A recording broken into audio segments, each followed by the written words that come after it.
yo, welcome to the show. Gather round, listen close. We got George, Brock, and J.A. bringing you the most NFL podcast. It's about to go down. Three amigos ready to run this town. Welcome to the Ball Studio, where the fun begins. George, Brock, and Jay talking NFL with their friends. So grab a drink, sit back, let's dive into the show. The Ball Studio, fam, we're ready to go. Let's go. Welcome back to another week of the Vault Studio podcast. Week 6, I believe now. Yeah, the boys. We're here. Let's shout out first. Shout out to our sponsors, the Sporting Globe, Chancellor Park. Best venue in the world, hands down. Put my name on it. Oh, Shout out. Get on the Patreon. Get on the Spotify. Get on the Apple Music. Get it all. YouTube. Like, subscribe. Ring the bell. Let's bring in the co-host. James Arthur, welcome aboard, mate. And the great Georgie boy. How are we, lads? Thank you for that, bro. Yeah, I gave you a great, George. I gave you a great. So you're welcome. Bro. Hey, You are pretty great. well, it depends on who you ask. If you want to see I'm great, asking me. make Hey, sure you actually remember- are watching the stream because we've James. You've done a great job, mate. Oh, You stepped up the shout camera. out to Jimbo. Shout out to Jimbo first off the top. It's taken He's a done some bit. work. It's been a long few days. It's been a mixture of if you haven't noticed already, we've flipped the studio now. around. Rest now, young man. Rest now. This will be my fourth podcast in the last week. In been- 5 days, the fourth Wow. podcast we've done in here. And the full room rearrangement, plus, you know, the new camera. So let us know what you think. I'm still learning out working out some kinks and that with it. It is a lot better quality, but also it is testing my skill set as a podcast producer and video as a producer. man. So it might, if it doesn't look good, please let me know because there's a lot of adjustments that can be made. I just don't know how to do them. So it's going to be No matter how good the bit of camera trial is, and error. I'm not going to look good. So either Loves, way, it doesn't oh, matter. don't you say that, Facts. George. If you do want to facts. support the podcast, we are getting all the money goes back into the podcast on the Patreon. I think we're at 6 or 7 now. Actually, we're going to be at 7 by the end of the day. My old man is signing up. Shout out. Shout out Tommy Jones. We'll be at 8 then. Because the big Fossilhoff signing up tonight. He told Fossil. me. Oh, fantastic. Ooh. So we're 2 off. I am very Brock doing aroused. the this is our team. For the We flock. bleed blue. Absolutely. Yes. And did you see his song he did after they won the Colts? It was Oh, no, outstanding. I have to get on that He one. hasn't responded to my Instagram message, and I'm a bit flat about it. I think he's too big for us. I've waited too long to You message waited him. too long. Definitely too You big. had He to was get him up at to a week co- 2. He was on the sideline of a Colts game last week. Oh, he's definitely too Like big the for dude's, us then, bro. he's huge. He's huge. So, no, Huge, but if true. yeah, sign up, tune in, and also Sunday Night Live show we did in the studio this week. That was fantastic. With And our, we've got with a our boy Dave. couple of other little sneaky announcements coming soon. Maybe some merge coming up. Some very, I would say, next week Just, we'll have something. Just keep the lid on that for another week or so, and yeah, we'll see how that our plays boy out. Horsey's done some absolute Shout out to outstanding the work. horse. So, He's done some work. bit of an anticipation there. Wait for that to come out because if Yeah. you've ever seen Horsey stuff, which he's done all our t-shirts stuff in the past, they're something else. So Speaking of anticipation, last week we recorded the podcast, Oh. and an hour and a half after we stopped recording, some of the biggest and the stupidest moves happened at the New York Jets. Here we go. can I give It's a just the timeline Jets of doing it? Jets things. Can they just fucking take us away? Take us away. Because I've actually got the tea. I've gone and found.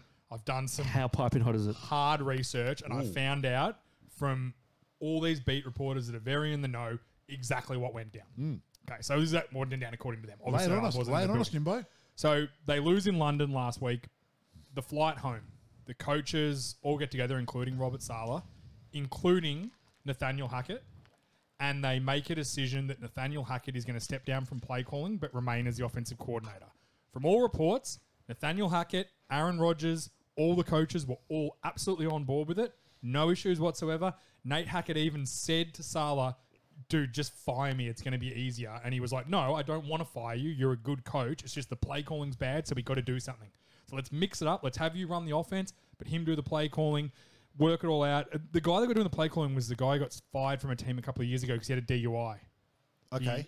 He stuffed up, drunk drove, got caught, apologised, all that sort of stuff. But he was a very good OC. I've forgotten what team he was at. I've actually forgotten his name. I'm searching it. So Thank you, Brock. I think it's down, something Downs. But anyway, so they on the plane, everyone's good. They come back, they start going business as usual. It's Wednesday, business as usual.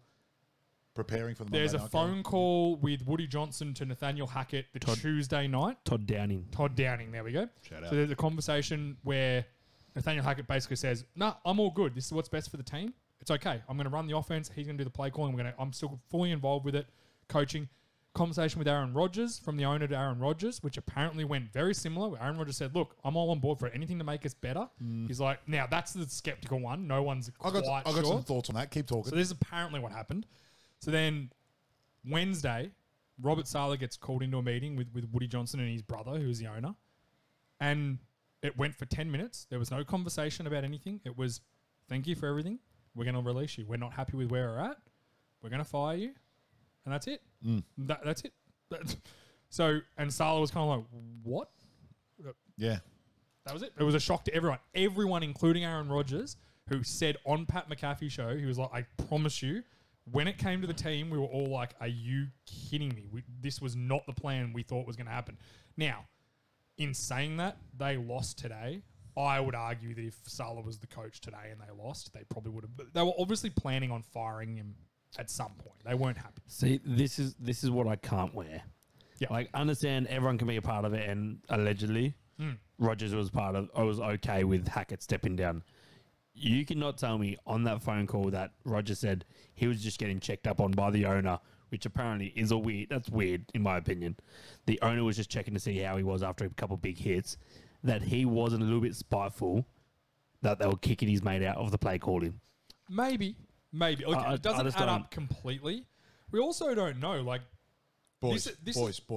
Yeah. 100% Aaron Rodgers has snaked Robert Saleh Yeah. to save Nathaniel Hackett's skin. You can fucking take that to the So you reckon bank. he was going to fire Hackett? You think that's where it was going to go? I think that's where it was going to go, and then Rodgers stepped in and did his little fucking ayahuasca tricks. I think it's and did the old Uno reverse and got fucking Saleh. what's the saying? If it barks like a dog, looks like a dog, it's a dog. It's a dog. I kind of feel like there's Isn't more. the saying in here. where there's smoke, there's mirrors?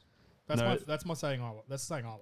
I'll send you the clip of Travis Kelce saying that because that's actually hilarious. That's hilarious. I've seen it. 100% Rodgers snaked him. Okay. Well, all things considered, fair Because enough. That's what you we think. could tell, right? Go 2 steps back. You could tell that their relationship, him and Saleh's relationship, was frosty at best. Oh, you can read body language. Body But language you can is the biggest indicator. They just flat out didn't like each other. Or I don't know if Saleh had a problem with Rodgers, but Rodgers definitely had a problem with Robert Saleh. Yeah, I think Rodgers has a problem with a lot of things. And I think the main problem with Rodgers, if I was a psychologist, would be the fucking mirror who's looking back at him right now. Because he's not playing at the high level he used to, which is natural. No. He's 42 years old. Father Time's undefeated. It's always going to catch up with you. The issue And is he's that struggling to deal with that. Correct. He still thinks that he can play like 2014 Rodgers, and it's 2024. He can't. And and we saw that today against the Bills. He played good today. But if that's the best you're going to get for him, It ain't it. you're probably not going to be a playoff team. Nope. Mind you, it's still better than what they were getting from Zach Wilson last year. That's fine, but But- they're not. Their aspirations are not to go fucking 9-8. 100%. Their aspirations are to win the division and win, and like their aspirations are Super Bowl aspirations. But they've stuffed it now. They've Of course stuffed they it. have. This doesn't work. Firing a coach week 5 doesn't work. Because now you've got Jeff Ulbrich. Their defense was a top 2 defense, and again, played very well against the Bills today, who aren't humming as an offense, but played well against them today. But now Ulbricht's the interim head coach. So now whatever strength you had as him as your DC, you've lost now. Now, not all of it, but it's very hard to be a defensive play caller with all the new responsibilities of a head coach. We've talked about this before. Yep. Being a head coach isn't just, I'm a head coach and I'm the defensive coordinator. I don't have to do anything. Like, you're now the head coach of the team. You have new responsibilities. So it's going to take something away from what their strength was. The biggest mistake the Jets made was not firing Saleh in the offseason. They should have done it in the offseason. If they didn't like Robert Saleh, fire him in the offseason and get a new head coach in. Or you wait till the end of this season and you fire him. Yep. There is no benefit from getting rid of this And guy. they've never fired a head coach in season, ever. Apparently the defense was livid. None of the defensive players wanted him gone. Yep. Garrett Wilson came out and said, I don't get it. Yep. I don't understand why we've done it. Doesn't make So sense. that's to a me. lot of players speaking out of school. Like so is it possible that it's just Woody Johnson going rogue?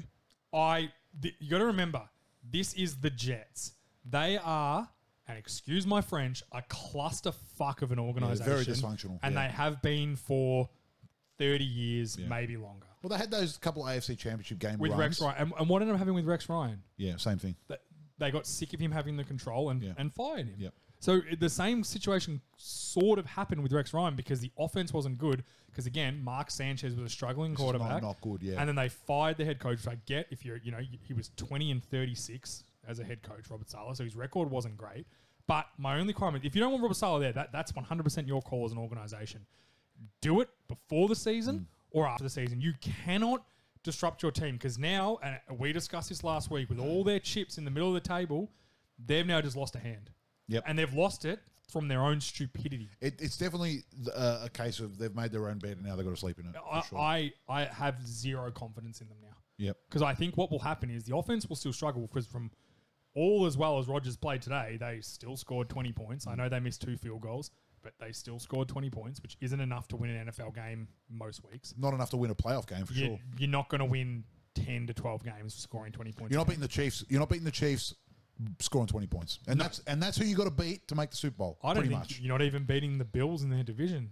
Well, they didn't. I don't even know Well, they if Tua comes back. I don't even know if you're beating the Dolphins in your division. Well, you're with 20 not. points. The Dolphins are going to run it up on you, man. That's what they do. So this is the thing. I think they're in a real. I have no faith in the Jets now. Yeah. And I think the organization. If you're a Jets fan, you are just severely disappointed in the way your organization continues to be run. How much of this is just Aaron Rodgers' delusion, thinking that he can still play at an MVP level? It's pretty clear he can't. I think that we're putting too much blame onto Rodgers. Trust me, I'm not the biggest fan of Rodgers anymore either. He does so many things that in the last couple of years he's done so many things that make you kind of go, what are you doing? Now, when he was at Green Bay and they were winning a lot and he was playing well, it kind of... Winning covers everything. Yeah, when you're winning MVPs, Amen it to kind that, of overshadows Bobby. behaviour. Yep, definitely. But now, I think it's unfair to put it all on Aaron Rodgers for what's happening. He's still playing better than... Put it this way, if the Jets cut him today, right, how many teams do you reckon are trying to sign him? 10, 15 teams? Probably a dozen. Yeah. Yeah. So I mean, like you're gonna get. He is a top 15 quarter. He's a top 32 quarterback in this league. He's a starting quarterback no matter how you look at it for a lot of teams in this league. So I think just saying Aaron Rodgers is the problem. No, he's not the problem. Again, the Jets, the way that they've structured everything, they're not just like trying to be a thereabouts team. They're trying to make a Super Bowl. And they've swung and missed, Yeah. which was the biggest fear for everyone. And really, when we look at it, hindsight's beautiful, but we all kind of knew deep down this was like this. No, we said it. We said it pre-season that Yeah. the only way that it could happen is Rodgers had to play at an MVP level, and he's not, and he can't. And I think in the back of my To play mind, past MVP level, he had to be an absolute Aaron Rodgers from like 2008. do you know what carry that changes? team. I don't disagree. Do you know how hard it is to change a culture of a franchise, which is what the Jets, Browns, Lions used to be? Like it took a Dan Campbell to change that franchise. There aren't Dan Campbells growing on trees everywhere, and Dan Campbell struggled to get a head coaching job because of the way he goes about it. If he'd gone to the Jets, maybe it wouldn't have worked. He fell into a perfect situation with a desperate franchise that needed a culture change and was ready for that culture change. They were ready. It was like, we're either changing our culture or we're going to keep doing the same shit forever. And he changed it. He ended up in a town that actually will buy into that as well. Yeah. Like Detroit's a gritty, poor part of the the world. Working class town. Yeah, I know what you're saying. He works with that. If he's in LA, it doesn't work. No one's going to care about him. No one cares about football in LA in general. Agreed. Like, so you're saying that this culture thing is on ownership? Is that what you're saying? How many times have I said this about not just the Jets? Cowboys have a massive culture problem that stems from the top of the fucking tree. Yep. Like the Giants have a culture problem which stems from the top of the tree. The Washington Football Organization had a culture problem that stemmed from the top of the tree. No doubt you get rid of Schneider and 2 years later you've got a young rookie quarterback who's balling out and a team that has some hope. Yep. You can't just have people at the top. And I've got this, I call it an ivory tower theory. So there's people in the ivory tower, right? They're sitting up in the tower. They're out there looking over their farms, whatever you want to call it. And they can't see the people directly below them, right? Yeah. So they can't see their right-hand men, their close middle management sort of people because they're right under them in the shade. All they can see is everyone out in the fields working. So what do when things go wrong? They can only blame what they can see. So they snipe out into the field and take out the workers and blame them, right? Happens with big businesses as well. When you can't see. So when you're the problem at the top, you can't fix the problem down because it just bleeds down the line. Yeah. And then it gets to the players, and the beauty of the players is they can fucking leave. This is the NFL. If you're a good football player, Your someone 4 will years sign runs you. up. Yeah. Unlike a lot of other sports, you can get out of a team pretty easily in the NFL. Yep.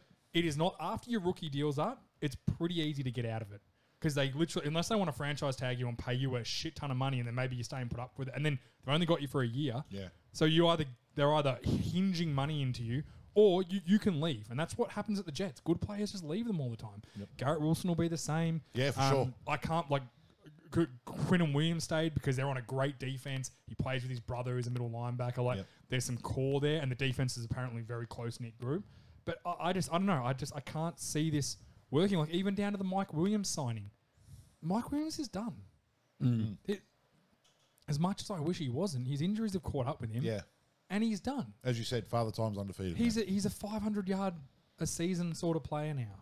So you can't have him as your number 2. Alan Lazard, yeah, he's fine. He caught a Hail Mary today before the half, which if they didn't get that freak play before the half, the Bills probably win by 20. This will come up later when we talk about some other teams, but there is a real cultural issue at the Jets, and it's the same with the Browns, and it's the same with the Cowboys at the moment. Same with a lot of clubs. You look at the good clubs that stay around forever, the Packers. Good culture. Yep. Well, good. No ownership, but well run from GM to down. Coaches have been around a long time.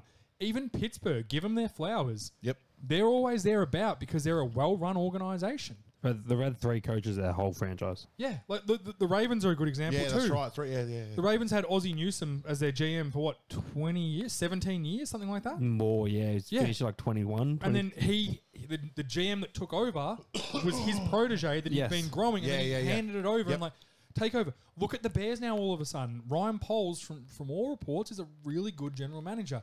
All of a sudden, they're making some good moves as things start to change, right? Yep. Well, that's a beautiful segue. Yeah. Why don't we talk about the Bears? As I said, I think they are trending upwards every week. I think the hard part for them is that they have to beat 3 very good teams in their division. Yeah, that's a very tough division. To be 4-2 and 4th in your division after 6 games is wild. It's pretty Wild. pretty unprecedented. It's never happened before. Yeah. Never happened before. So I think that they're going to play a lot of games. I'm interested to see them play the Lions and the Packers and the Vikings, and just to see, because that'll give us a bit of a benchmark to where they're at. And I had this discussion with our good mate Scotty, Super Sub Scotty. Shout out Super Sub. About could 4 teams make it from the same division? And the hard part is, and he had a good point, he's like, well, do you think the Bears are going to make it over a Seattle, a 49ers, a Tampa Bay, Atlanta Falcons, who are only the 2nd team in their division? Like, the hard part's going to be is the Bears. Even if you look at it, if everyone in the NFC North splits their division games, that's 4 losses. To make the playoffs, what, you reckon you got to win at least 10 games to make the playoffs in the NFC? 9 or 10. It gives you 3 losses for the rest of the season. Yeah. The Bears already have 2 of them. That's if they split their division, they have 2 games. Yeah, that they can it'll be lose. tough. It'll be tough. Like, it makes it near impossible. Like the NFC is Sorry, they just, have 1 game, the Bears, to lose this year. the NFC is just tough in general this year. Well, it's not tough. It's just even across the board.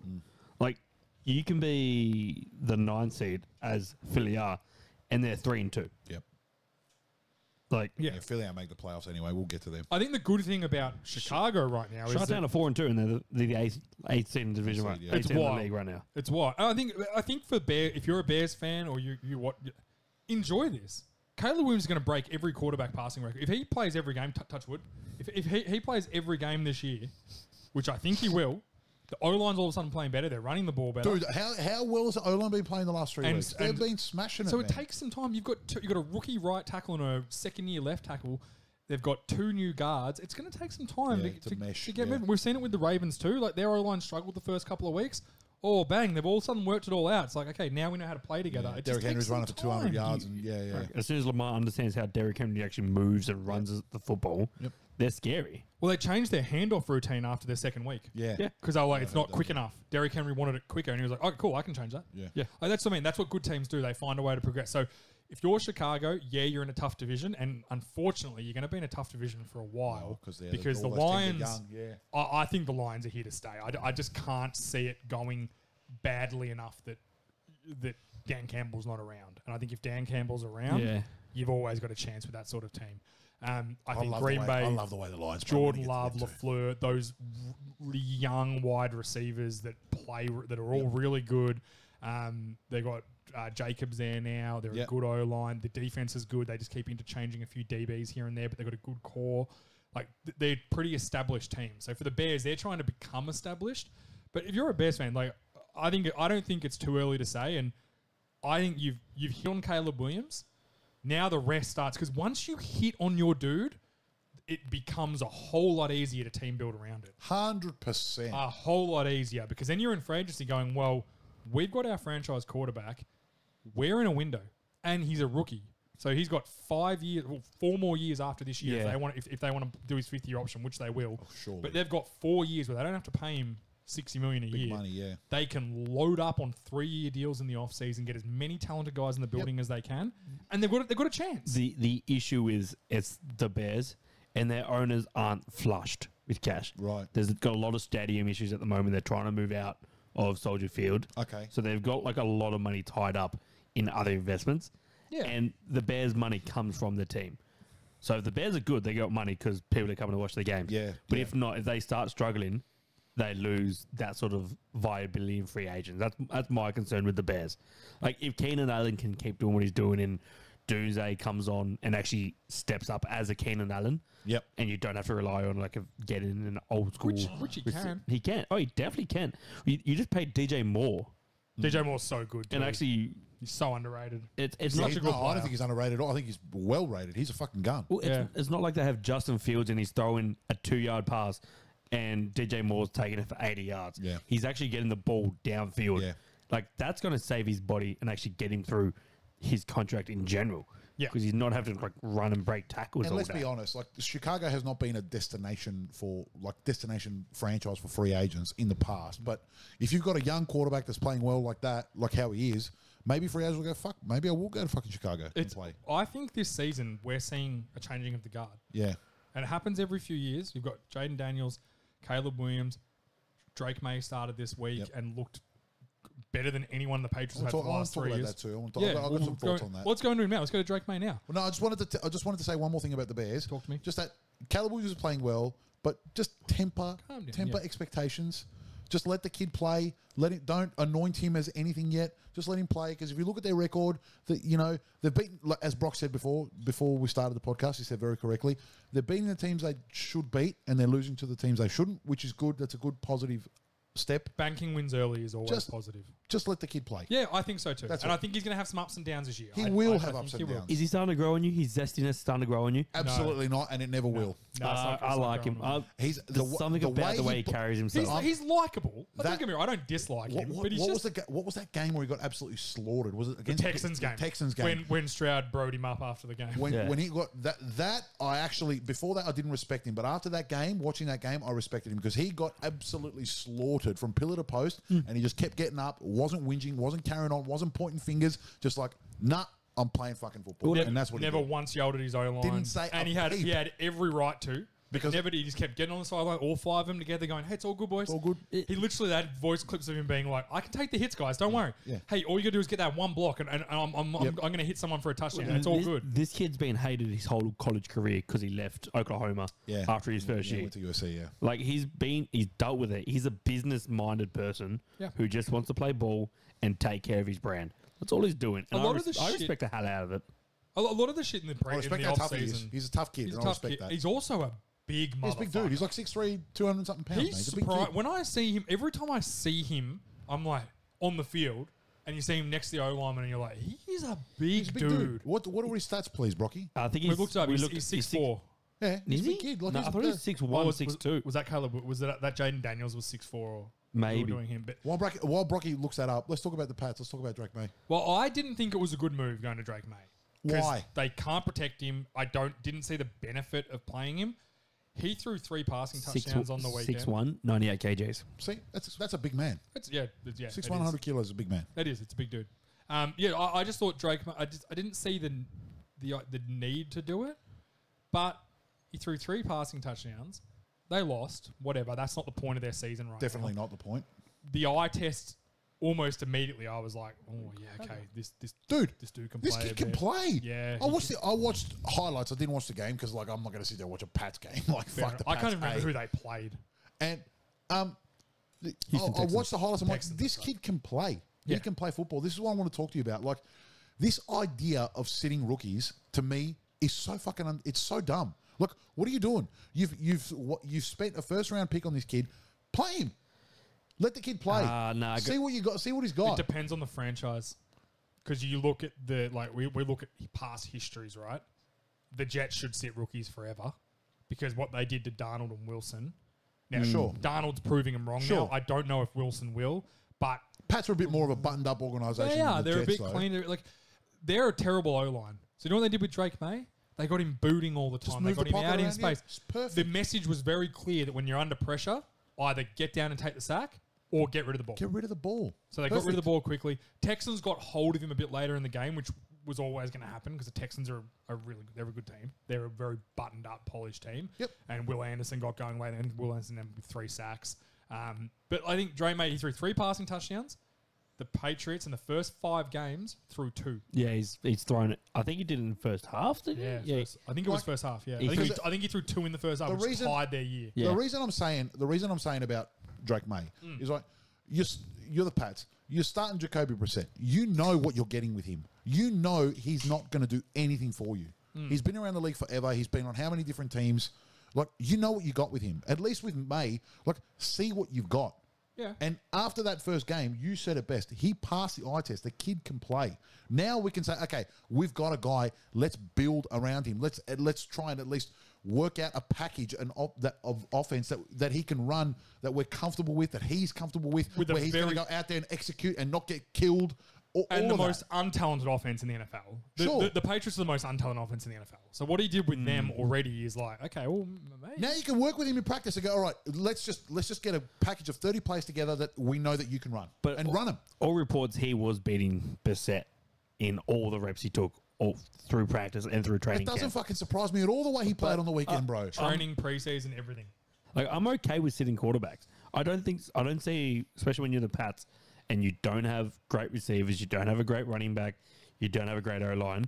What's the point of throwing him out to the Wolves? That was my worry. And killing his confidence. Yeah. Because Josh Allen got thrown out as well.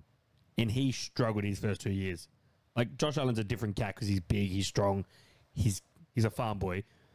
But, like, you could do that to a quarterback and kill his whole career in 2 seasons. Yeah. Well, Josh Allen was such an anomaly of what happens with young Yeah. quarterbacks. He was borderline cuttable his first 2 years. Yeah. Like, if he wasn't a top 10 pick, he was cuttable.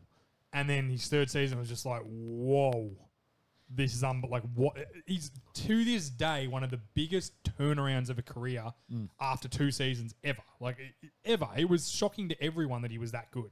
So, but Drake May, I said, if there was a guy I was going to compare him to, he reminded me a lot of Josh Allen. Yeah, that's fair. Tall, white, handsome gunslinger, man. Shout out. He's. I said, I will shout out to Super Sub Scotty. He has said the whole time he thinks Drake May is going to be a really good player. So, looks like we might get 3 really good quarterbacks out of this. I do want to actually touch on that real quick. Every draft, there's 5 quarterbacks that come out, and it's their first 2 seasons are electric. Let's just take everything with like a grain of salt, because Josh Rosen was meant to be electric as well. Yeah, he And now lasted 1 year. They're using photos of him in street clothes for graphics. How dirty did they do that dude the other day, But doing the graphics on them? Even like Trevor Lawrence's year. If you What look was that? I missed that. They did a graphic that day. What was his draft? Was it Baker, Darnold? Baker, Darnold. No. He was Josh Allen. He was Josh Allen, Allen. Lamar, Yeah. Rosen. Who was the other one? Baker? That's good? Nah, Baker was number 1 overall. It was. He was number 1. I can't remember who was in the draft, but they showed the 4 guys from the first round in the draft, or the 5 guys, and they had like this on guy's the doing different this, teams. this guy's doing this, guy's doing that. Josh Rosen currently studying to become an insurance. It was out of the league 2022, I believe. Fantastic. As his thing. And they've got him in like his work. Yeah, but his again- new college polo top where he's studying Again, to be at least they something. put him out there and they knew what they got. They knew he can't play and they moved on. Well, they moved on to Kyler. They moved on because they got a new Cardinal. coach. Yeah, Kyler Murray.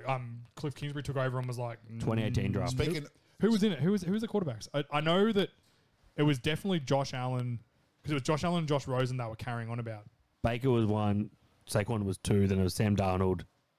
Josh Allen was 7. Was he that draft? And then Lamar was back end of the Rosen first was round. 10, and Lamar was the 31st pick. Yes, the 32nd Ravens traded pick. up for him. Yeah, Traded back in, yep. because the Giants were trying to trade up for Lamar, and I was terrified. They were so it was Baker, Darnold, Allen, Rosen, Lamar in the first round. So obviously they bought this graphic up because of how Darnold's and Baker have turned their careers back around, Yep. and they had poor Josh Rosen Was kicking it. in this new college polo top where he's studying to be a insurance salesman or something like that. It was Wow. It didn't have to do him dirty. They could have at least had him in like his Arizona Cardinals gear. Actually, no, Yeah, but he's not playing anymore though, bro. Still, he could have helped him out.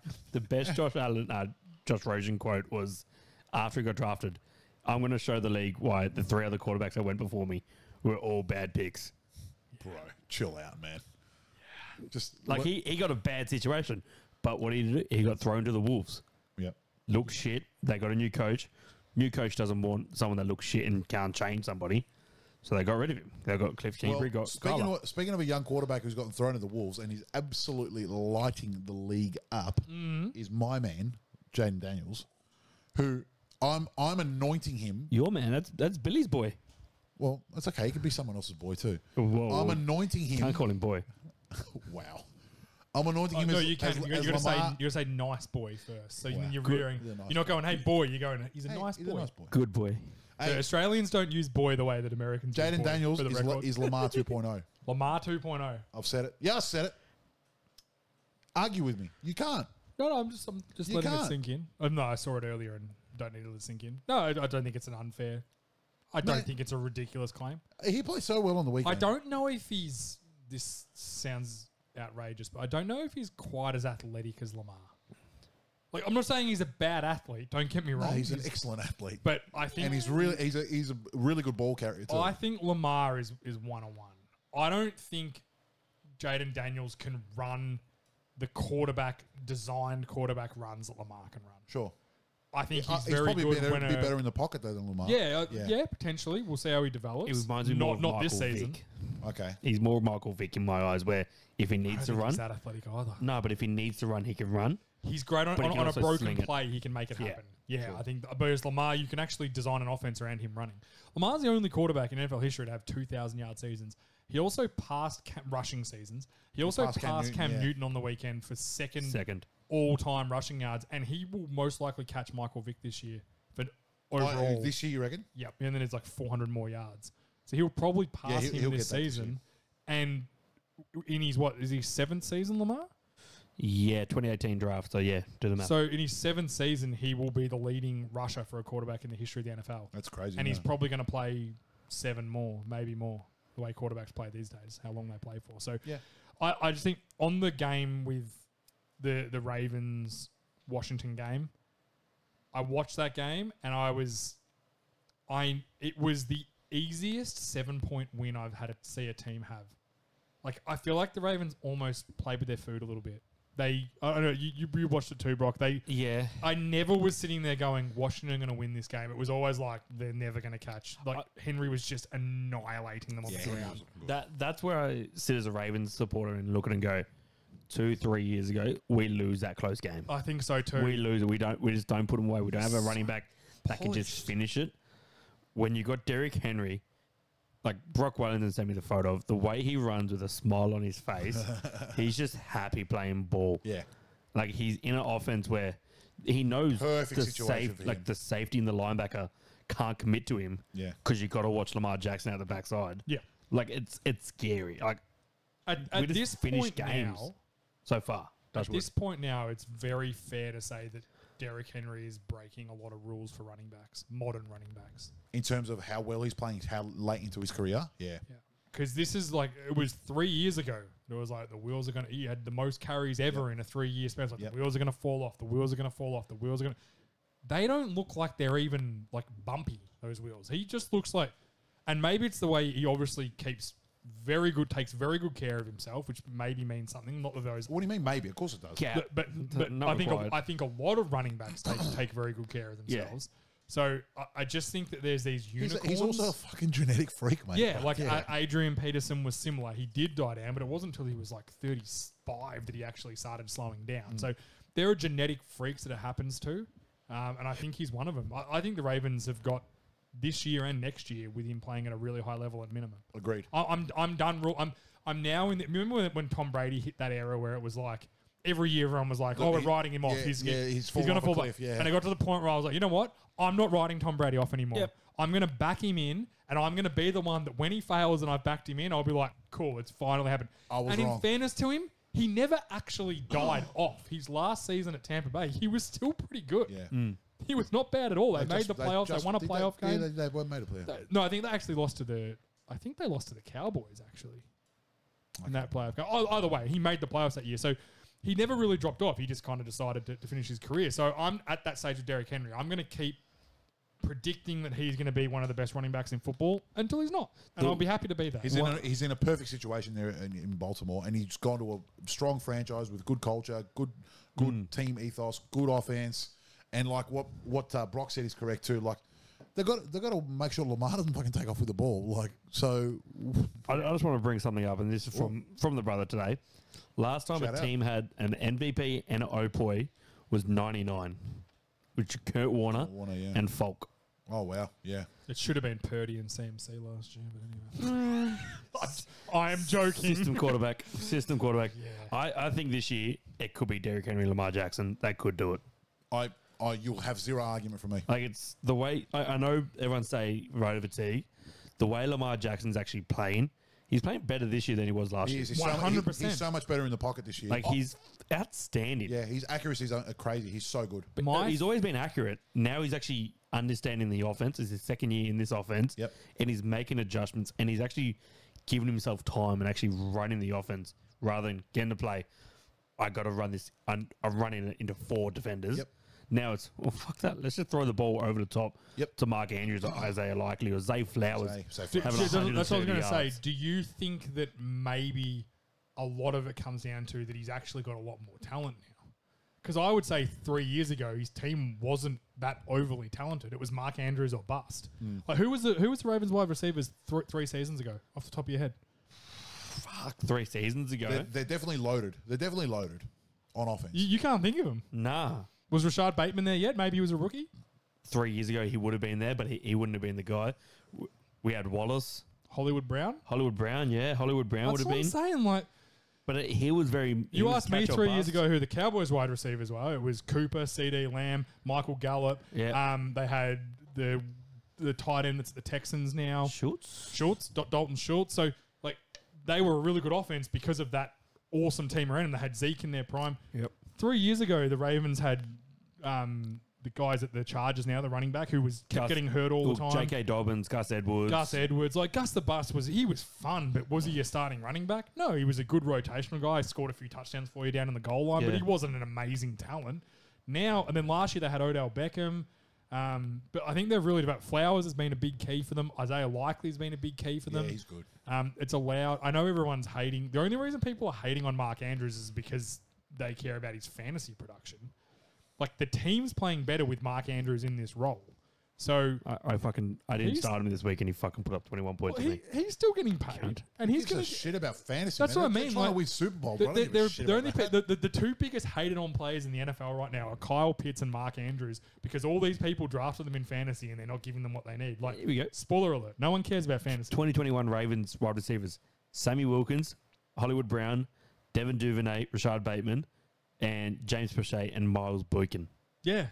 Oh wow. Wow. Yeah. Strap the corpse of Sammy Watkins, who was basically always a corpse. A lot of special team players in those 100%. seats right now. Like, into that. There's they're low. three of those dudes are only playing kick return now. Yeah. Duvernay and Boykin, or I don't even think Boykin's in the league anymore. No, I doubt it. Yeah, that's what I mean. Like, I think something comes of my fear for Lamar this year, and this is what shits me with the NFL, and I hope it doesn't happen. Oh, that he won't get. Is that MVP. he'll ball out, be the best quarterback in the NFL, be a worthy MVP winner, and they won't give it to him because he won it last year, and they won't want to give him a third MVP because it's Narrative done by votes, and a lot of it's narrative driven. But at this point, I actually don't know who. I think he's in front of Josh Allen. I think he's in front of Darnold because he's played a lot better than Darnold. The only difference between Lamar and Darnold is that Darnold's 5-0 and Lamar's 4-2. Yeah, I don't think this year will be very much a base of the highest, like the most wins will get MVP. Because if you look at Patty Mahomes' stats at the moment, he really hasn't done much. They're just 5-0. Yeah. He's not having a great season. Like they beat the Statistically, Ravens right, by yeah. a toe. Fucking. They beat Cincinnati by a bad call. Atlanta by a bad call. Atlanta by a bad call. Yep. Like before coming on, I saw a TikTok of a ref getting his calf rubbed, and the caption was, "Could be big out for the Chiefs this week." And I watched it and went, I hate that this is a joke that I'm finding funny. Chiefs have a bye and still cop strays. Yes. All right, I'm gonna say something and then we're gonna let George. I'm ready. I'm loaded. Watch your swearing. You can swear twice. That's it, man. I hate it here. Nick Sirianni. Get the dump button ready. So we can talk about the game and we can talk about the actual like X's and O's in a minute. I'm not No, I'm calm. I'm This cool. is all you, George. Just take it I'm away cool, for 5 I'm minutes, calm, mate. I'm positive. We can talk about the game, talk about the X's and O's. We can talk about the offense. Who Lane Johnson was quoted, probably the best right tackle in history, quoted as saying that our offense is constipated. So if that doesn't tell you anything you need to know, I don't know what does. But I want to talk about Nick Sirianni, right? Like this guy, he just can't be the leader. Is he mid-mental breakdown? Can we just like... Well, I want to get to that too, right? Because some of the things he's doing, they're not a person who's all there mentally. He just can't be the leader of an NFL team, right? You just can't. You just look at him, you just look at the guy and go, how is this man in charge of an NFL franchise? It's fucking laughable at this point. That's one swear. He's a clown. Would you see any of the top coaches in the NFL doing the dumb shit that he does? Would you see Andy Reid shaving his head or jawing with Kansas City fans? Would you see Kyle Shanahan doing any of that nonsense? Nope. Would you see the Harbaughs doing any of that crap? Nope. No, you wouldn't. Because the guy is actually like, he might be halfway through a mental breakdown. Like, think about it. Shaves his head. He's yelling at home fans. Like, he's yelling at fans that are booing him because we're barely beating the Browns. Like, that's, as far as wins go, that's an embarrassing win. You were 10-point favourites to beat the Browns and you won by 4 points. We won by 4 points. And they had a chance to win the game at the end. They were driving, and it was only a shitty pick from Deshaun Watson that finished the game off. Like, they had a chance to win the game. And the Browns could have beat us at home. Like, that in itself is a diabolical statement. Yep. For a team that has Super Bowl aspirations. And if you look at our roster, we've actually got talent on our roster. Can I ask you something? Please. If they no, lost wait, to one the- more point. Okay. And then, They didn't finish. to They didn't top finish. it Let all him off, cook. My bad, to my bad, top my it bad. all off, he then brings his kids to the press conference afterwards. Thank you. And it's like, Don't shoot me. I've got my kid on my What are you putting chest. your kids for? Because you Oh know my the Philly, God. the Thank Philly you. media is going to give it to you, and you're like, Yeah. oh, look at how cute my kids are. Please don't yell at me. Like, you are an actual moron, dude. Like, what the hell are you doing? Did you hear his defense of himself? Yeah, of course. Or the players wanted me to. They said to me like, They want me to celebrate. We and I just want want to the do this, I old want to do Nick that. back. We want the old Nick back. Hang on a second, man. Who's in charge? The players or the head coach? Either way, I guarantee you, what do you think Fletcher Cox was doing sitting on his couch at home? He would have been shaking. Cringing. His head would have been in his hands like What this do you going, think what the Jason hell? Kelsey was thinking? He would have been embarrassed. And I saw a great clip.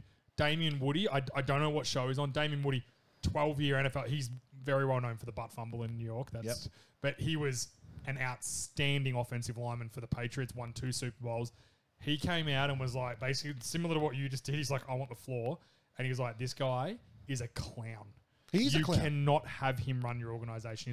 He's like, and his point was, bring your kid to a press conference because you know what you're about to cop. And deservedly so. also, why haven't you learnt what Eagles fans are like? They're going to give it to you. You just don't respond. You can't respond when they're giving it to you All like you got to do at that point, Just put your head down and walk into the room. you are buttoned up, fully mentally aware, in charge of yourself, head coach. All you do is wave to the fans, thumbs up, thanks guys, and you walk. Go to your press conference and go, oh, the fans are getting stuck in you. It's like, yeah, I know. Look, it wasn't as the good. best It win. wasn't the best win, but you know what? We take Wins the are 4 wins. points. At the end of the That's it, season, yeah. at the end of the season, it'll say win in the category, Win. and that's all I care take about the points today. and we move I'm on. going to get back to the team this week. We're going to try and improve and look forward We've to got- whoever we're playing We've next got the week. Commanders coming up. Yep, and Division we're game. looking for a big Yep. division game, a big division win next week. That's it. All I care about now is, we won the game. Forget about it. Move on. This is a message direct to the Philly organization. Oh my god! We know what's coming. At some point, they are going to fire Nick Sirianni. If they lost to the Browns, does he get fired? 1,000%. I think so too. 1,000%. I think I think you can still fire him after that shit. I think I would have if you thought would, you you would have still had. fire him. I would have thought if you'd fired him after that, you would have had your team, and maybe we'll have a second week where as soon as we finish recording, someone gets fired. Absolutely. But I would have thought you pull him in and just go, you know what, mate? It's not about your You know wins. what? It's not about your losses. It's about your behaviour. It's about your behaviour. You're not. We're just not interested in it. Vic Fangio's going to be the interim head coach. We're just going to move on. Thank you. Like, you know what's going to happen. At some point, you're going to fire him. It's not today, not tomorrow, maybe at the end of the season. Just rip the Band-Aid off, cut your losses, and move on. The only thing that saved his job, in my opinion, was the Jets losing today. Because if the Jets had have rallied after the head coach getting fired and, like, you know, really, like, showed something and won and, like, beat the Bills on Monday night and went to the top of their division, yeah. you know, and like, you know, we're going to rally around, you know, Rodgers, we're going to rally around the team. Yep. That would have given Philly going, hang on a minute, maybe we should do that. Maybe we should fire, and it'll like galvanize everyone together. Yeah. And we'll all get around Vic Fangio, and we'll all get around Kellen Moore, and like we'll boost ourselves into the second half of the season. Yeah. That's the only thing that saved his job. I'm telling you, I've thought about this today while I was watching the broadcast. I'm like, it's the only thing that saved him. Hey, you won't get any arguments from me. I just think he's. So we barely beat the Browns at home, who it's clear that they don't care. That whole team has stopped trying. Like nobody cares on that team. No, it's public punishment for Watson. It's better for it to trot him out and have him play shit, because we know the justice system isn't going to do shit against him. Correct. But fucking let's just put him out there. Watson, public communication. He's every completely week. uninterested. If you watch the way he plays, it's like he could not care less about being out there, about trying. Nobody wants him to play. The coach, Stefanski doesn't even want to play him. The only reason he's having to play him is because the owner wants to play him. Can I have a bit of? And we still barely fucking beat him. He's 0-29 on third downs this year. I actually have a bit of a weird take on Watson, and I know he's been a sack of shit. Like trust me, it's not lost on me how big a sack of shit he is. I actually feel a bit sorry for him, and this is why. That's an interesting take from you. I think that all being said, humans are humans, right? Like human beings are human beings. He did a really stupid, shitty thing, and he hasn't been apologetic, and he needs to pay for that. Them scapegoating him out of it, giving him all this money, trading for him, all that sort of stuff. I actually think this is going to cause a lot of damage to him as a human being. How do you mean? Because you look at him, right? You look at his body language, you look at his demeanor. He is a very unhappy young man. Right. And maybe he deserves to be, maybe he shouldn't. All I know is that the Browns have almost created more damage than they have good for him. Saving him, I think, has created a ton of damage. Yeah, I see your point on this. I'm just thinking as a human being. Like- Like this is the sort of guy that in a couple of years' time, it'll pop up on NFL Network, Deshaun Watson's killed He's killed himself. himself. Yeah, okay. Yeah, This I is the see sort your of point. damage that is happening to The him. stuff that he's they done need off to field- bench him and actually relieve some pressure from the dude. Yeah, I know what you're saying. But they won't. They won't bench I him. don't think they will either because it's clearly coming from the owner. Too much money. The owner wants him on the field. Because it's not like Jameis Winston is not a scrub. I don't think he's a starting franchise quarterback. But it's not like you've got some rookie 7th round pick behind He's him. a that very has competent never, backup, like yeah. the dude, he's thrown 30 picks in a year. He's also thrown 30 touchdowns in a season and thrown for 5,000 yards. There's only like 20 guys in the history of the NFL that have thrown for 5,000 yards, and Jameis Winston's one of them. He technically did that when he was blonde as well. 100%. So, and he's a good leader. He's a good energy guy. I think the team would actually benefit from him starting. I'm just talking purely non-football related. Yeah, I think someone needs to do the right thing by Deshaun Watson because no one's done the right thing from him. The right thing would have been that when he did what he did, which was disgusting, was that he lost his football. Yeah. Sure. And maybe that could have changed him. Maybe that could. Michael Vick's a prime example. He did a horrendous thing, right? He paid the punishment. he went to jail. To jail, and he came back. Now he does charities for dogs. Yep. No one will ever forget Michael Vick. No one will ever forget what Michael Vick I think did. we've forgiven, but but I we think haven't people forgotten. have forgiven him. Yeah, for it. I agree. He stuffed up, but he changed his life because he lost what was The important. stuff that to him. Sean did off the field, right? Like, let's speak on that just for a minute. Yeah. Okay. Like, I'm not condoning it in any way. No. Right. And people but like, also like, nobody died. No. Nobody ended up in a wheelchair. No worse than what Ben Roethlisberger did. No one ended up, like, okay, some feelings were hurt, whatever, fine. I'm not saying it's bad. I'm not saying it's good. It's definitely bad. I'm not condoning any of it. Bad behaviour. People make mistakes in life and people deserve second chances. I've always been a big believer in people deserve second chances. Yeah. But there's a difference. What I'm trying to say is that, yeah, he's gotten his second chance. And like the Browns bailed him out, like what you said. Hasn't helped him. why? Why isn't he trying? Where's the effort? Where's the like? I want to pay these guys back for helping me out. Because he's clearly not built like that, and Obviously not. And some people, and just to speak from a mental capacity, some people need to hit the bottom before they can actually find their way back up to the top. Again, Michael Vick, prime example. Yep. Like some dudes, I think he actually needed to loot. He's got all the money in the world. Like this is a dude, right? Let's put this into perspective. This is a guy that could have really walked into any bar in Houston he wanted and got any female I want that one. he wanted. Yep. Like we know That's how famous and handsome he is. Yep, he could have had anyone he wanted. Yep. Yet he stooped to sexually harassing and assaulting masseuses as a power thing. That's someone that's not quite mentally capable to handle the position he's in. So maybe if he'd lost the position he was in, I agree. got back to the bottom, he might have been like, well, I really love football and I want to come back. And then a team could have saved him on a minimum vet contract like Michael Vick. Come back, played for the Eagles, played really well, and then got his contract and then had a good end to his career. Michael Vick didn't earn any money when he played for the Eagles. No, he was paying it all. All money he paid went to charity. Yeah, right. And to actually paying off his fines that he had. Yeah. He had like $8 million worth of fines. That's right. So that's what I mean. Like, I just think I was watching him on the weekend, and I just thought, are we doing Deshaun? Is the league, is the world doing Deshaun Watson the human wrong? And I just want to speak. I just want a couple more things. Just one more thing though. Imagine being Deshaun Watson, sitting there, knowing that your organization is waiting for another criminal charge to come, so they can cut you and save money. Save money, yeah. $1 billion franchise to the Cleveland Browns. They could cut him tomorrow if it wasn't for the cap. If he wasn't a cap hit, he'd be gone, right? Yeah, he'd be so well imagine gone. sitting there knowing that they're not getting rid of you and they're making you start because they think there's something else coming that you're going to be in trouble for. Yeah. I'm not saying. I'm just saying. Not a good place to if be you in. put that in your mind Mentally, and you go yeah. and lay in your bed every night, he's probably pretty isolated from. He doesn't have the team around him because the team clearly don't like him. So he's isolated. He's in a team. The best thing about being in a team environment is that you have support, right? Yep. He doesn't have that at that organization. Zero.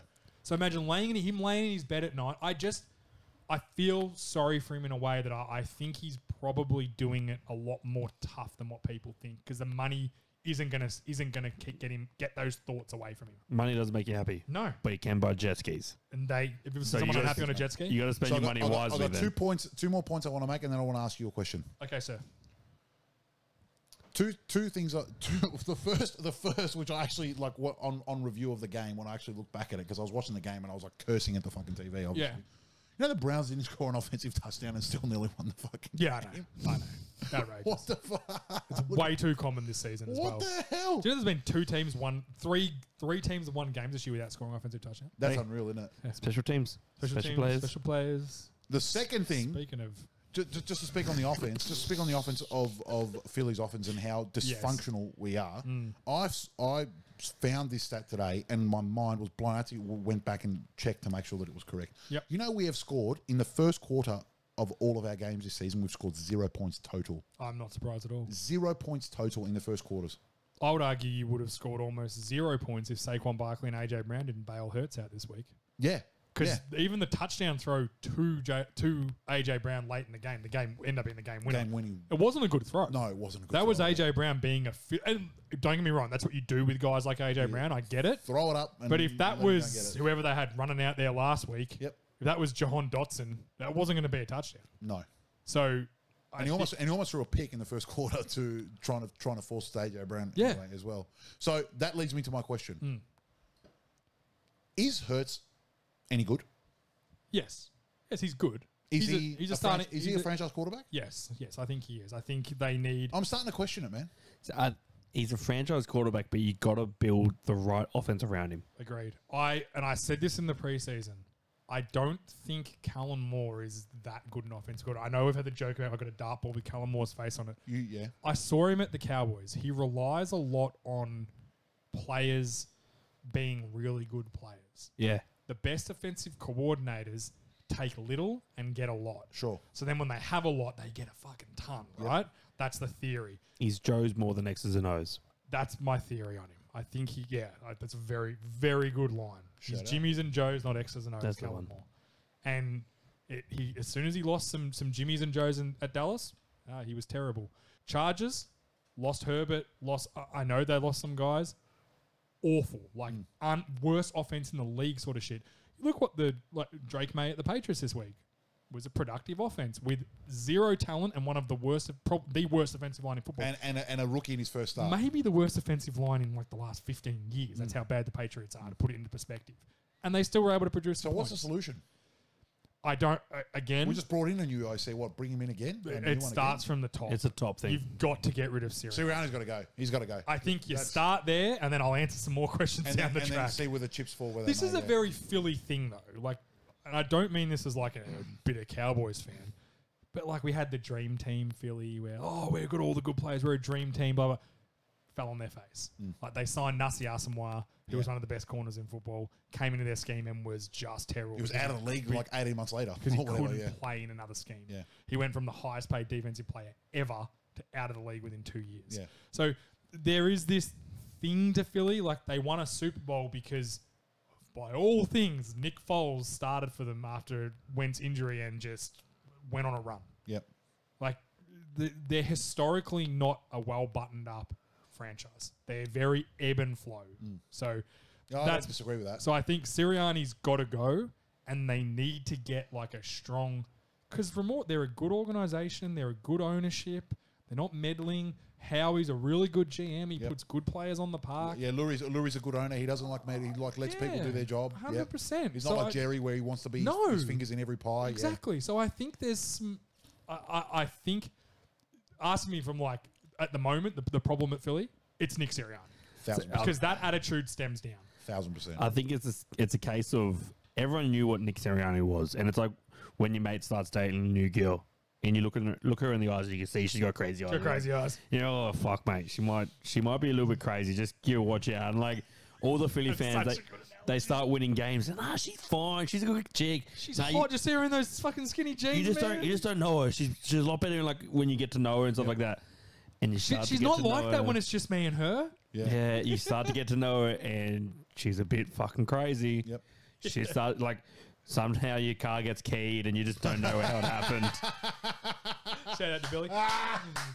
No, so yeah, that's my point. Let's move on. Froggy's on fire. Let's move on from the. That's very good. Gotcha, Billy. Fuck you. Something in the water up in Green Bay.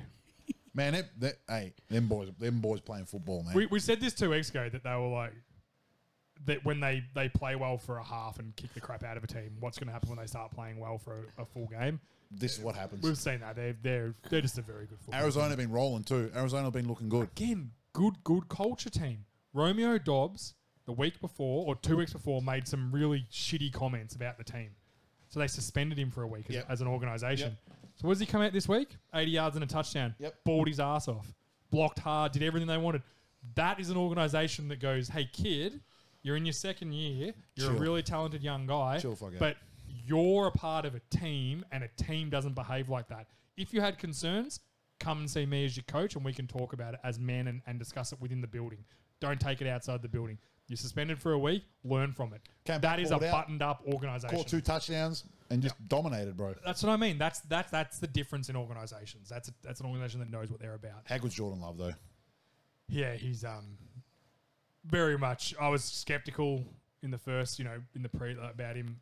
He's definitely very, very good contract. It was a very smart move to get him signed long term. 100%. I think him and, as I've said this before, and I'm going to say it again, him and LaFleur are a really good match together, and I think they're going to make beautiful music together. Put it this way: if he'd left it this year and played this year out, and then he probably would have got $70 million. Yeah, he would have got even more. Like it's probably done by him. But hey, when someone puts 55 on the table, you just take it. Dude, that should be the rule for life. If someone puts 55 million a year on the table, tax or no tax, you're not holding you take it. If someone gives you 1,000 to 1 odds, you bet that. You take it. Take it, Kevin Malone. And then we talk about Baker drops a 50. First one for the year. Yeah. Who did they even play? I can't even remember who they played. It was that much of a blow. They played the Saints in New Orleans. No, the worst thing about that is the Saints were like a 1 score out. They were 4 points out. Yeah. I think it was like 6 minutes to go in the game. Yeah. They lost by 20. Blew the door. The first half of that game, I can't remember. I think I was messaging Scotty and I was like, this is such a good game. Yep. They're just back and forth. Score. I think the Tampa Bay got up 17-0 and then by halftime it was 20-17. and then it was just score for score, and then Tampa just went, you know what? They didn't. You know what? Rat dog, Spencer the Rat. We've had enough. No. We've had enough. No. Saints didn't score in the fourth. Sorry. New Orleans were up at halftime. Yeah, that's what I said. They're up 24 17, yeah. 24-27. No, Oh, New that's Orleans were right. up. They scored like 20 points in the last 4 minutes of the half. So it was a wild game, and then Tampa just kept kind of going on with it, whereas the Saints just lacked that firepower, I think, going forward. The Saints they're in a bit of strife. I don't think they're very good. No, they're not very good. Nah. I also, again, might sound crazy, I don't know if Tampa Bay are that good. Yeah, I'm not sure I agree with that. I just don't think they're as good as what we think they are. They're very patchy. I like Baker. Baker's playing very well.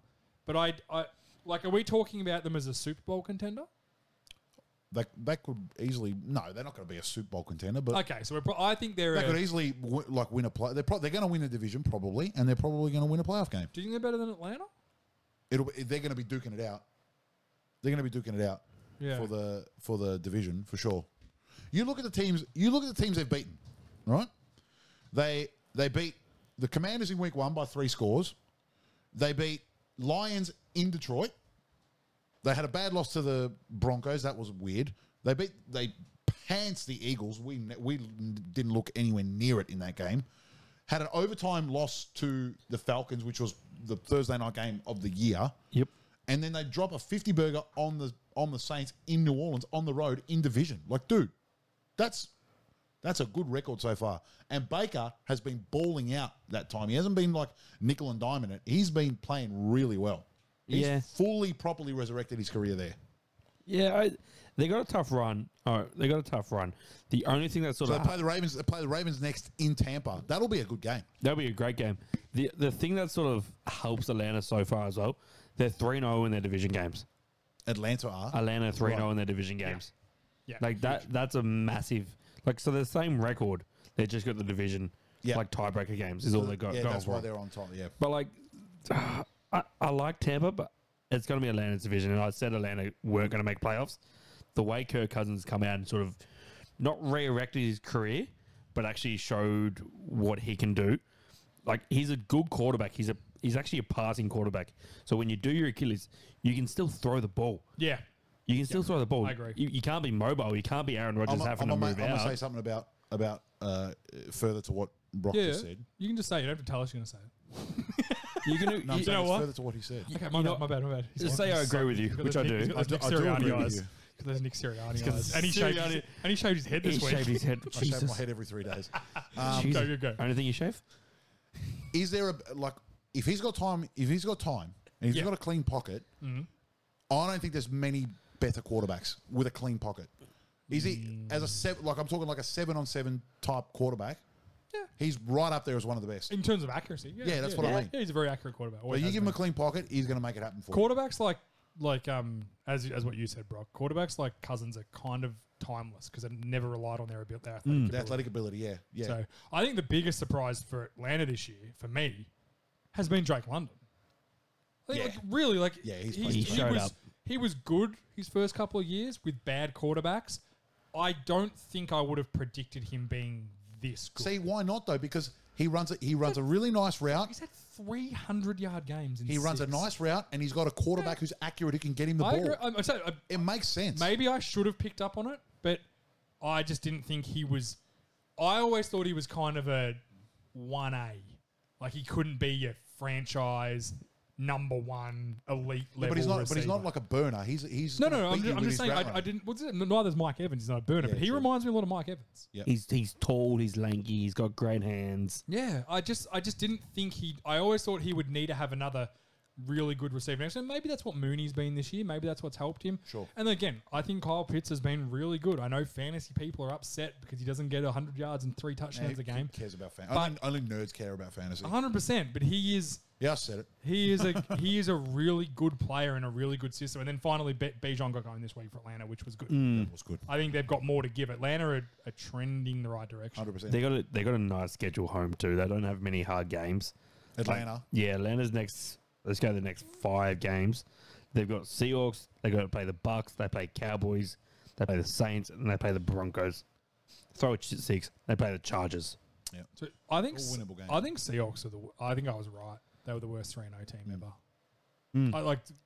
I like them and I want them to be good. Offensively, they're very gifted. They looked decent against San Fran. San Fran just too strong, man. And they've got injuries. They got hit with that injury bug that sort of hurts. So I think if they think they can be a playoff team. You know what I think the solution in Seattle is? Yeah. I think they need to throw the kitchen sink to move up in the draft and draft a quarterback. Because that team is just like one proper quarterback away from being a proper competitive team. This is going to surprise you. I disagree Gino's with not you. the guy.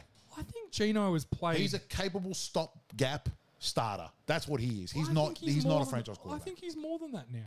I really do believe that. After watching him a lot this season, I've watched a bit of him too. I think he's. Yeah, don't get me wrong. Is he a top 10 quarterback?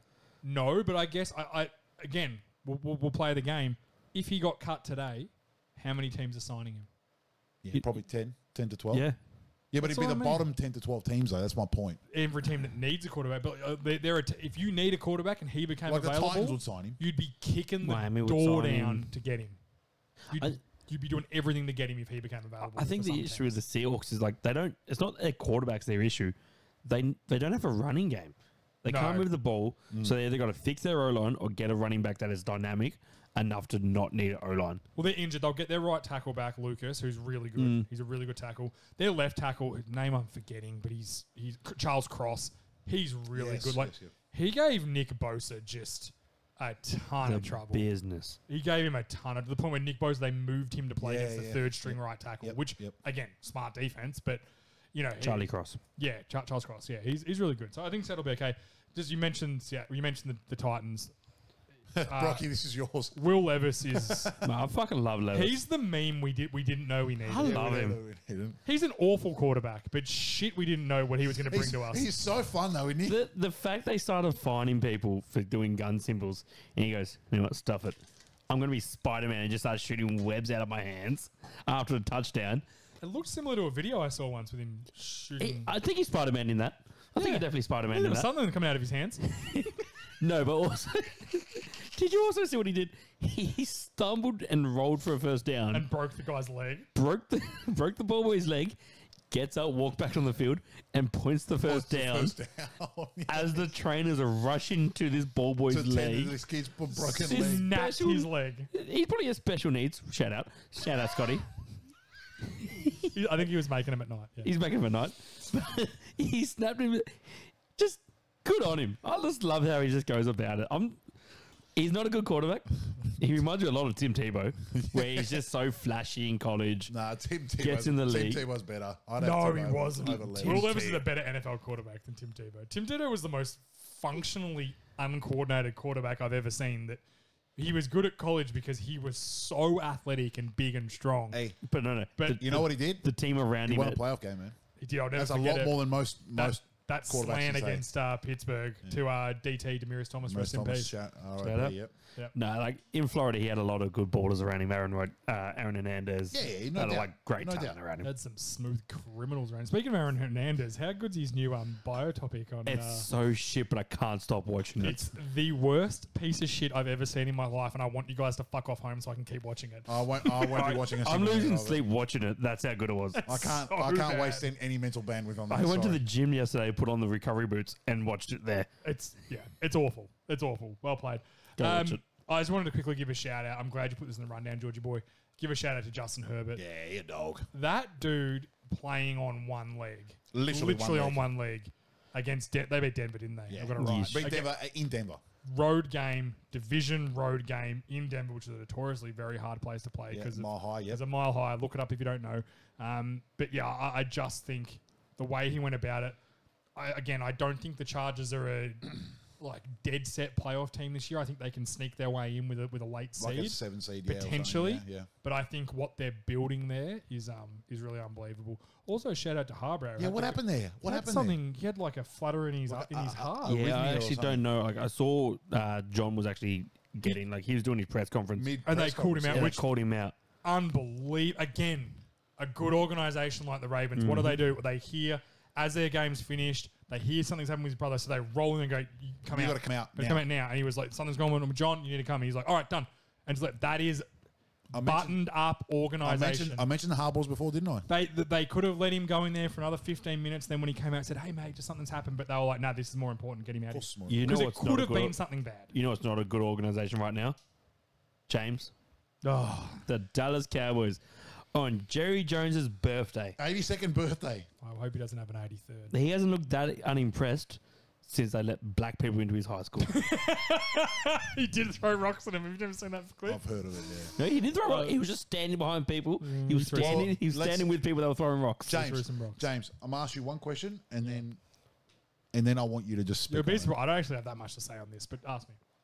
What the fuck happened in Arlington? What happened? Cowboys are nowhere near as talented as what everyone thinks they were. They're just not. I have said for 2 seasons that they rely on offense entirely on Prescott and CD Lamb. The reason they were such good offense last year was because Prescott was an MVP level player and CD Lamb broke every Cowboys receiving record. Had the best season in the history of the Dallas Cowboys. That's why they were a good team. They don't run the ball well. Ezekiel Elliott is a corpse. Dowdle's not a starting running back. Their whole scheme around running the ball is not good. So it's not just the fact their O-line's not great. They lost their left tackle, which doesn't help when you're starting to, the left guard had to go to left tackle. Yep. It doesn't help. You're also playing without your 2 best defensive players in Micah, I won't shut the fuck up, Parsons, and DeMarcus, just a dog, Lawrence. So you're missing those 2. Plus you miss Kendricks, who's your starting middle linebacker. Is he that good? No. But again, my point, he was the big preseason signing was Michael Kendricks to play in Zimmer's scheme. You've got McCarthy, who's a corpse of a coach, who brings in Zimmer, who's a corpse of a defensive coordinator. You don't have DBs because Bland's hurt. They're playing like their 7-string DB. All that rolls in to Detroit, who came in, and I don't know what Dan Campbell said before the game. Written on their schedule, buddy. They had receipts. They got receipts right here. You know, Dan Skipper reported eligible on the first play of the game. Yep. Yeah. And they didn't even throw it. They ran the ball just to prove a point. The Detroit, we had our Sunday night show in here. What did I say? Give me the largest line you can give me on the Lions over the Cowboys. Mate, I knew it was going to happen. They came for blood. And that's because the Lions are a good team. After last year, and I was worried the Lions would have they had their chance last year and they kind of let it go. I actually think the Lions are in we let it go last year and we don't want to let it go again. Yeah. So that's but that's Dan Campbell. Yes, 100% it is. That's Dan Campbell. And Dan that's Campbell the difference. gave the game ball to Jared Goff, and then Jared Goff turned around and said, You played for the Cowboys for 12 years. You've come in. You've beaten them after what happened last year. You've had their worst loss at home in the history of the franchise. Take the game ball back.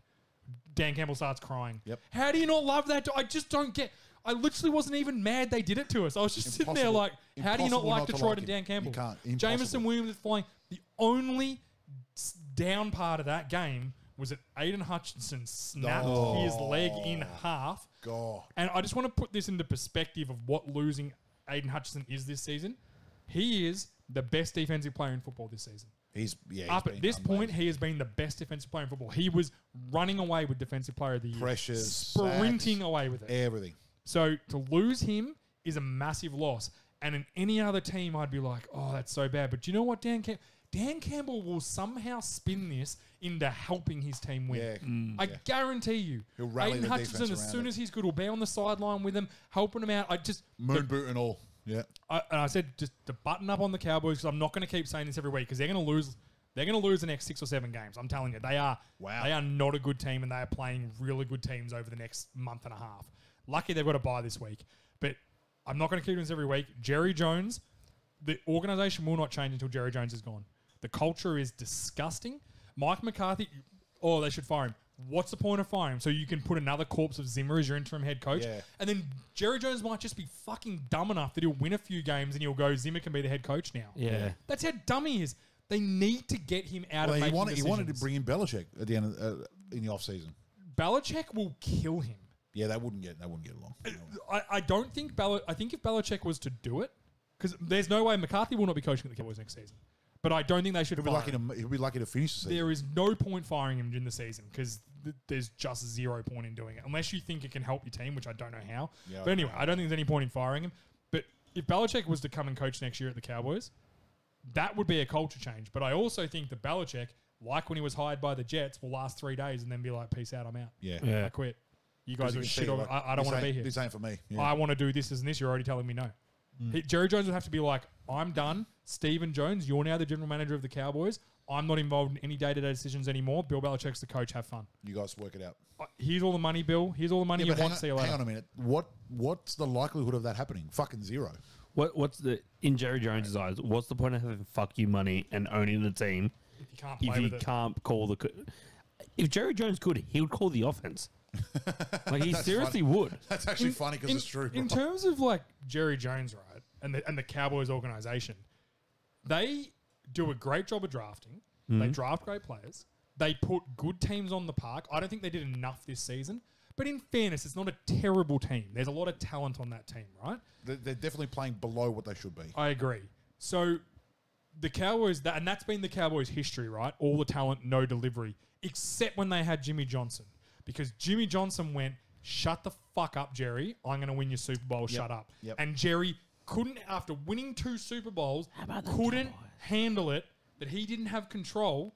Not even winning Super Bowls and putting them up in his office couldn't stop him from being like, I want a medal, to the point where Jimmy Johnson went, peace out, mate. I'm out. Yeah. Have fun. I have no interest in coaching here anymore. I don't care. I don't know. So if Belichick took over, is there something saying the Cowboys can't win a Super Bowl?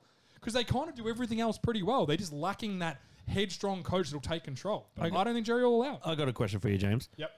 If someone came and offered 2 first-round picks for Micah Parsons this year, would you take it? 2 first-round picks. 2 first-round picks. He's not worth two first-round picks. Who's the team? Any team. Say Detroit came and offered you 2 first-round picks. No, I wouldn't. No, I wouldn't take it. Why?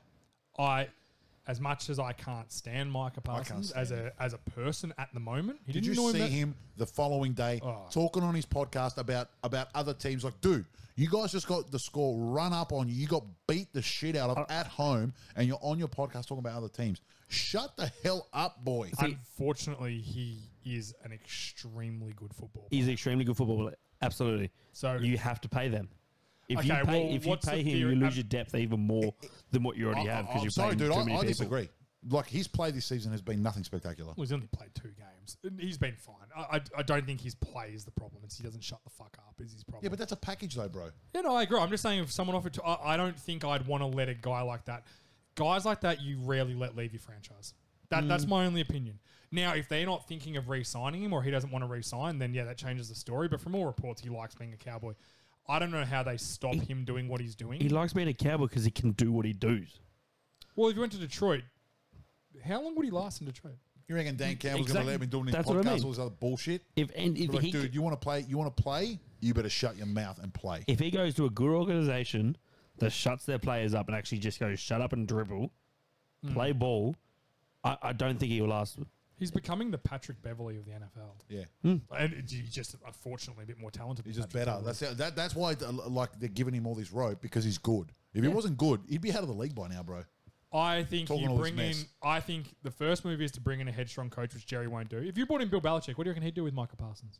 Exactly. But that's the He'd tell him, that's a culture play or thing. you're gone. And that's why I wouldn't trade him, because let's just say, hypothetically... You bring in the coach. the that shuts him up, Belichick yep. comes in next year and goes, hey, kid, I will make you the best defensive football player in the history of the Dallas Cowboys if you quit your podcast, shut up, and do everything I say. Because that's the conversation Bill Belichick will have for No if he doubt. took over. No doubt in my mind. And that's why I wouldn't want to risk Yeah, but losing. Because if you trade him to Dan Campbell, and Dan Campbell goes, hey, kid, I can make you the best defensive football player in the history of the Detroit Lions if you stop your... And he does it, and then he becomes... Because I know what's going to happen when Micah Parsons, if he leaves the Cowboys. I already he'll know. go and he'll end up being the best player in football. Yeah.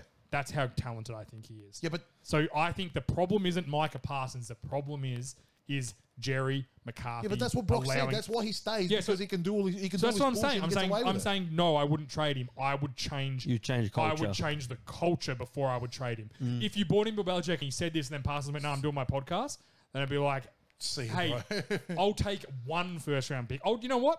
Give me a second round. Give me a pick. Get him second outta to get here, this yeah. idiot out of my Give me organization. a fourth. Yeah, get him off my fucking team. Okay, Trump.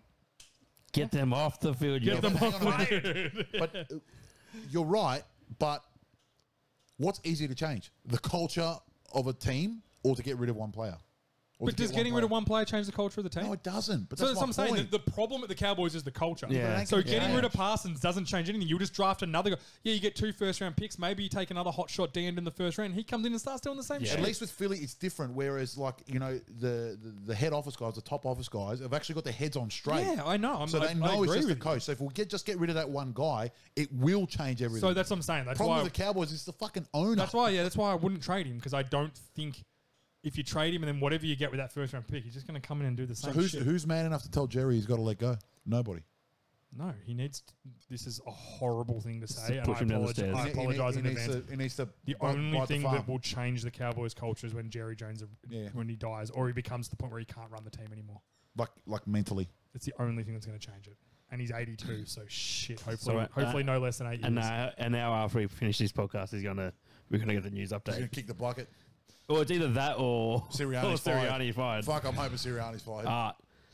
Let's wrap it up, boys. Let's wrap it up, boys. It's been great. Long episode was an hour 20. Great episode. A lot of rants in there. I love a good We're rant. passionate. We love football. Another week. Red Cup betting Sunday. It's either going to be here or Shout out at Sporting the Globe. Sporting Globe. Let's get him back here again. The studio Red Cup betting's way better. It's going to be a lot easier here. We've got a late Sunday game. Oh, Cool. Sunday game. what Rangers do? Rangers. Oh, yeah, big actually- lady game. I don't know if I'll be any state to do the Red Cup betting on Sunday night Yeah, I might be in a state too. because it's past Players Day back at the Hey, Rangers. stay tuned, guys. Stay tuned. It'll be a good day. Wrap it up, Georgie. Thanks for having it. Peace. James, thanks for having us at the studio. Love you, boys. Peace Go out. Ravens.